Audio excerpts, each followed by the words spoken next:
Hi, Lacey Filipich here from Money School for the Mumpreneurs Business of the Week.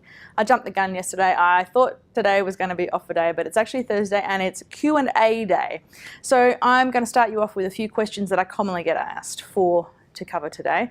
If you have other questions, please type them in the comments. I'll be looking at it today and I would love to answer them for you. If I don't know the answer, I'll be able to find someone who does. So, first question, number one.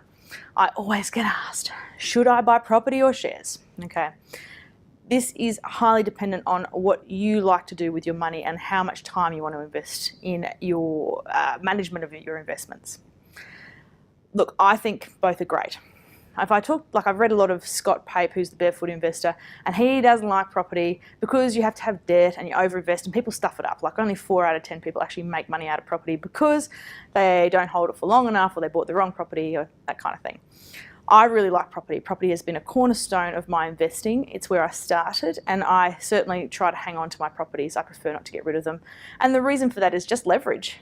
You know, I did a calculation recently in my closed Facebook group and did it as an example for everybody where I took what if I sold this property that I've got, paid off the last little bit of debt on it, and took the cash and put it in shares, or if I kept the property, what would the differences be in terms of growth? And I had a really low forecast, like 4% for the growth for the property and like 8.5% for the shares. I did a couple of different prices. It wasn't until year 20 that the capital would have taken over its shares for value. The property was ahead the whole time. And it's just about leverage, right? A little bit of deposit, big amount of debt, but you get all the growth. And so I have found property for that reason to be good, but there's certainly no guarantees. My biggest mistake on property came on my 5th property purchase. And that was when I was like 32, 33. So you've got to think about what you're actually going to try and achieve from a property if you're going to do it. The reason why shares can be really attractive is because you don't need debt. You can buy it just with capital and you can start really small. You can buy, a couple $100 worth of shares. You don't have to buy thousands. It doesn't have to be hundreds of thousands, which is pretty much what you need to get into property. So shares can be really attractive. And I certainly think it's worth having both shares and property in your portfolio just because of the balance, when, they do tend to follow each other to some extent. But it just means that if, the share market tanks and you've still got your property and you're getting rent from that, at least you're getting some income. If the property market tanks and that goes bad and you're still getting dividends from your shares, well then, life's probably going to carry on. So have a think about your personal approach. Don't take on debt for a property unless you have a very secure income. You can get a good debt to asset ratio, so you don't want to be going above, 80% debt. And most banks won't let you do that now anyway. You're going to be able to service the debt and do your calculations on 7 to 8%. Don't use this low 4% that we've got now because over a 30-year life of the loan, interest rates are going to go up. Don't push your limits too hard. I did it when I was 19 because I knew I was coming out into a really good income as an engineer. And it was at the beginning of the super boom for mining, so I had exceptionally good timing. An engineer today is not guaranteed a job by any stretch. That might turn soon, but I certainly wouldn't be telling a 19-year-old to go and take out debt if they didn't know they could get a property. So just you've got to think about, if they didn't get a job. So think about where you are in your life and what works for you, okay? But both are fine, you just need to understand how they work. Right, the second question I get asked a lot is how much should I save? Now, my opinion is as much as humanly possible, and you save first. You pay yourself first. You take the money that you earned and you put some of it away straight away and you do not touch it unless it's an emergency. The reason to do it first is because if you do it after you spend, somehow we find, oh, that was on sale and I really like those handbags and I just needed this for the car. I had to buy this for the kids. And before you know it, everything that you were going to save is gone. Save first. Pay yourself first. See that as paying yourself first.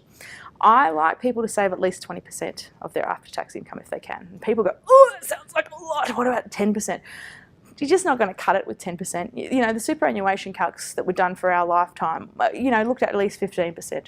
And currently, super is still around 10%. It's not enough. The sooner that you do it, the sooner that you save, the sooner that compounding takes effect, the sooner you'll get the passive income. So if you can save 50%, go for it. Do as much as you can. The world champions in this that I found were the Frugal Woods. They've got a great blog. They saved 71% of their income.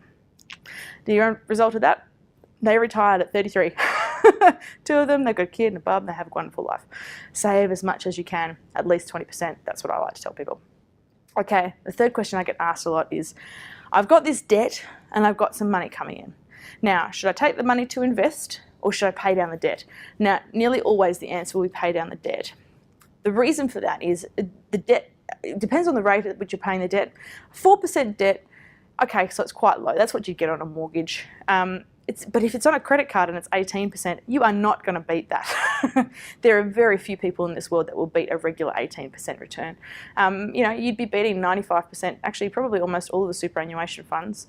I think if you get to 8% plus, you're beating all of Australia's superannuation funds.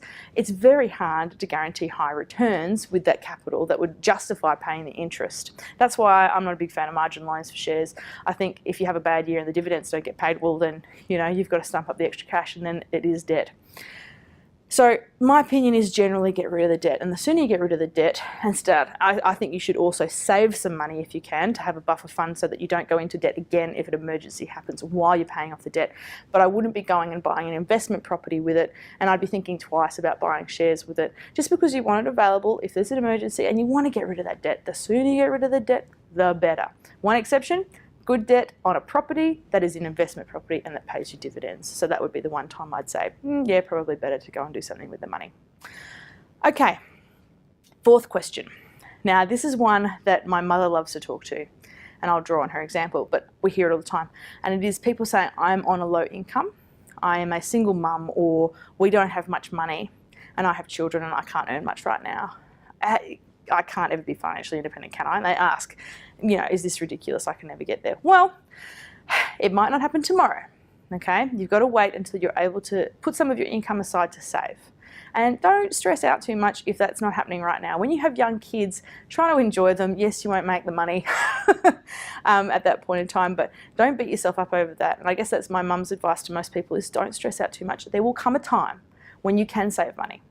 And when that time comes, you must save the money and then you must invest it. And if you do that, then you will be financially independent. If, when it comes time to save, you go and spend the money, you will not be financially independent. You need to take control. So yes, you can do it even on a low income. My mum, as I said, she was on, she only broke into 6-figure salary in like the last 5 years of her career when she was in her, 60s. She didn't make huge bickies, but she is one of the 4% of self-funded retirees because of what she did with the money. That's the important thing. So even you with a low income, yes, you can do it too. Okay, that's it for the questions that I commonly get asked. Fire away with any other questions that you've got. I'll happily answer them for you. Okay, cheers, bye.